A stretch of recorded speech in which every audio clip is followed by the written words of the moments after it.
G'day world, Chris Hogan coming to you live from Rise Conference here in Hong Kong. Thanks to our partners Invest HK. And I'm here with Amanda Williams, who's Head of Innovation for Nest. How are you, Amanda? Very well, thanks. Yeah, last day of Rise. It's been going really well so far. So many amazing startups and people just really passionate about the community. They truly are. It's a very collaborative environment and everybody helping each other along. Yeah. So Nest, what's Nest? Firstly? So Nest has been in the Hong Kong ecosystem really from the beginning.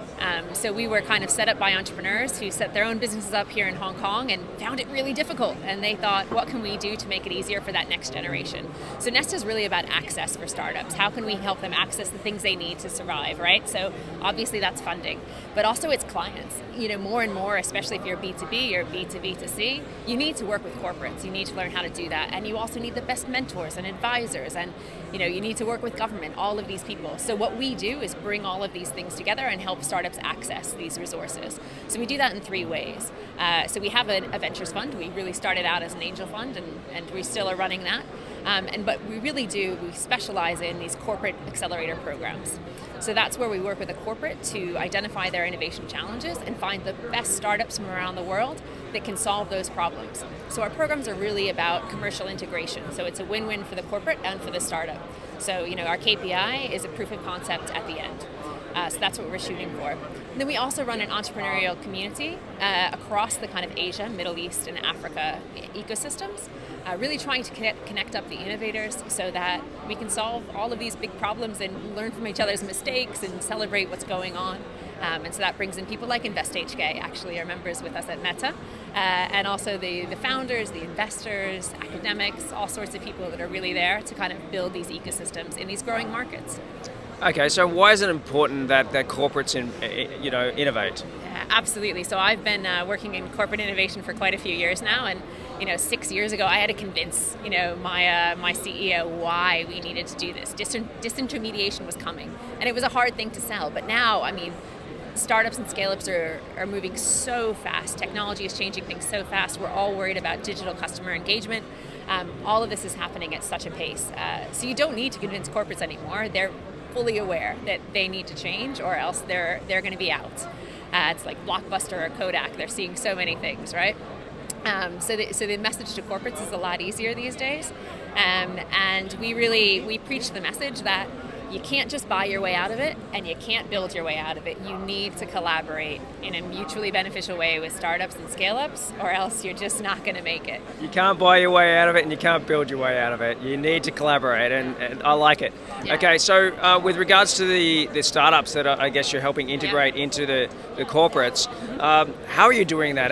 Are you promoting that the startups keep their nimbleness, keep that barrier almost between them, and the corporates are just pretty much investors? Is that sort of how it's working? Not even investors. So again, we've done this now since like 2015, and our model has changed a bit over the years. And back then, really, corporates wanted to invest, or they wanted exclusivity. And we've really worked to try to convince them that that's not what they want to do. They want to partner. They want to have startups as vendors, because if startups are working for lots of different corporates, they're still innovating constantly. And the corporate is going to get the best deal by just working with them as a partner, as they would any other partner. So that's really what we're trying to encourage. And we think that's going to move innovation along the fastest. I imagine you've come to that, realization because you've seen potentially the startups get killed off by the corporate, what's the word? Potentially the staleness of the corporate environment, if that's a light way to put it. Some corporates can be very stale and I guess too regimented and stuck in their own ways. Hence why they need the nimbleness of the startup. Absolutely. Yeah? Corporates do have these problems of silos. They have problems of too many stage gate processes. When I was working for the first corporate venture capital firm that I worked with, it was the same investment committee was the same as the one that was deciding whether or not to build a massive CCGT power plant. And should we invest, £100,000 in a company? They had no concept of how to make those decisions, right? So, so corporates are great. They're doing so many things well, but some things, speed, quick decision making, pivoting, these things are not easy for them. And that's really where that relationship, working with startups but not owning them, really just makes it a lot better for everybody involved. The startups stay motivated, the corporate business partner partners really stay interested in what's going on, and it gives them a kind of ear to what's going on in the external community as well. Fantastic. And whereabouts is Nest operating? So Nest was really born here in Hong Kong. We really helped build this ecosystem for many, many years here in Hong Kong. And now we're looking at other kind of up-and-coming ecosystems across that Asia, Middle East, Africa space. So we're really excited about these dynamic economies, digitally first, young populations. And so we now have offices in Nairobi, in Bangkok, and in Bahrain. Bahrain. Yeah, beautiful. Yeah, Bahrain is our newest office. Can you say it properly yet? Bahrain. Yeah, no, it's better than mine.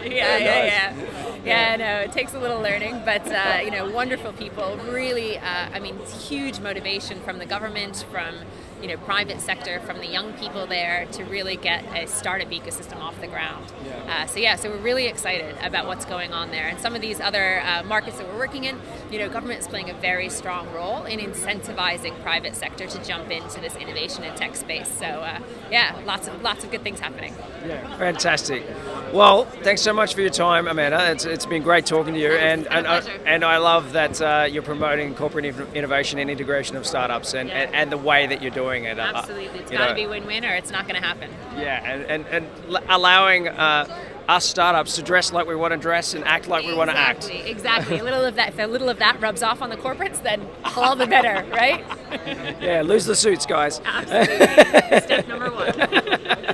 Beautiful. Cool. Well, thanks so much for your time, Amanda. Right. Been great meeting you. Much. And how do people, stay across Nest? So we're, follow us on our website, nest.vc. We're always looking for the best startups to help the corporates that we're working with from across the world. So we've got programs running in Bangkok, Bahrain, and Hong Kong in the next coming months. So keep an eye at nest.vc. We're on LinkedIn, we're on Facebook, Twitter, all of that. So stay in touch. Beautiful. Thanks very much for watching, guys. We're live on facebook.com/Beach City Life. We're on YouTube and LinkedIn. Search for Beach City. We're here at Rise Conference HK. Thanks to our partners, Invest HK.